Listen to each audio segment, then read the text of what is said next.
महत्त्वाची बातमी आहे राज्यातील पावसासंदर्भातली। राज्याच्या अनेक भागांमध्ये मागील काही दिवसांपासून मध्यम स्वरूपाचा पाऊस सुरू आहे। पुढील 24 तासांसाठी हवामान विभागाने कोकण आणि मध्य महाराष्ट्रातील घाट माथ्यावर मुसळधार पावसाची शक्यता वर्तवली आहे। तर उत्तर महाराष्ट्र, मराठवाडा आणि विदर्भातील काही जिल्ह्यांमध्ये सोसाट्याच्या वाऱ्यासह मध्यम पावसाची शक्यता वर्तवण्यात आली आहे। 12 सप्टेंबर नंतर मात्र राज्यातील पावसाचा जोर हा ओसरण्यास सुरुवात होणार आहे। पुढील 24 तासांमध्ये राज्यातील हवामानाची स्थिती कशी राहील याबाबतचा हा आढावा आहे।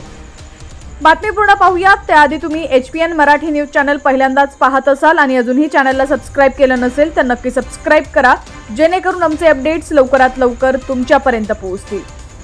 तर मुंबई शहर आणि उपनगरात ढगाळ आकाश राहून मध्यम पावसाची शक्यता आहे। मुंबईतील कमाल तापमान 32 अंश सेल्सिअस तर किमान तापमान 26 अंश सेल्सिअस असेल। दक्षिण कोकणातील रायगड, रत्नागिरी आणि सिंधुदुर्ग या जिल्ह्यांना हवामान विभागाने मुसळधार पावसाचा इशारा दिलाय, तर या तिन्ही जिल्ह्यांना येलो अलर्ट देण्यात आलाय।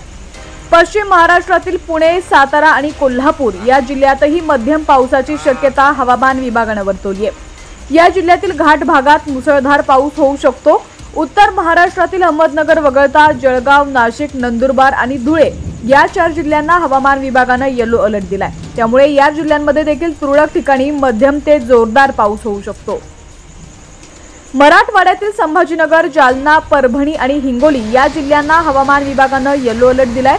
त्यामुळे या जिल्ह्यांमध्येही सोसाट्याच्या वाऱ्यासह मध्यम पावसाची शक्यता आहे। तर विदर्भातील सर्व जिल्ह्यांमध्ये सोसाट्याच्या वाऱ्यासह आणि विजांच्या कडकडाटासह मध्यम पावसाची शक्यता आहे। दरम्यान आता तुमचा जिल्हा कोणता आणि तुमच्या जिल्ह्यात पावसाची काय परिस्थिती आहे ती देखील आम्हाला कमेंट सेक्शन मध्ये नक्की कळवा।